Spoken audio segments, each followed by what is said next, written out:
आपल्या गौरीला असं काय झालं की बाबा आता डायरेक्ट डॉक्टर बोलावे लागले. आता विषय झाला की बाबा आहे ना सकाळ सकाळीच कुठेतरी गायब झाले. इकडे तिकडे शोध येतोय बाबा थेट पात्रेवर होते. रात्री कसा विषय होतो की बाबा हे काय रेत नाही इतक्या वाजत आहेत जस काय कोणी दगड फेकले त्या पात्रेवर. आता बाबा गेले होते बरं तेच बांधायला फांत्यानी वरती काय रे बांधले मस्त पैकी. तिकडचं झालं बरं का. बाबा म्हणलं चला डॉक्टर आलेत.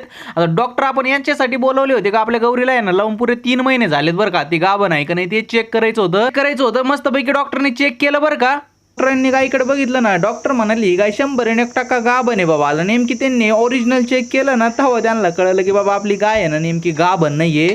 आता त्याची तब्येत आणि कास 1 नंबर सुटलेली होती बरं मस्तपैकी. पण काय झालं मलाच काय कळलं बाबा. आता उन्हामुळं गाभडली काही जास्त चारा दिला वाला त्याच्यामुळं गाभडली का घासामुळं गाभडली. कारण की घासात बी उष्णता जास्त जास्ती बरं का. आता काय माहिती ते तर नाही माहिती बरं का. आता डॉक्टर म्हणले बरं का 21 दिवसांनी ती परत वाफेवर येईन आपण तेव्हा लावून बघू तिला. मग म्हणलं ओके काय टेन्शन नाही आहे. आता आबळ बी एवढं सुटलंय भाऊ. चला भाऊ आता व्हिडिओ बी संपवतो मी. तसा मूड थोडा ऑफ आहे बरं का. पण चला चालूच असतं.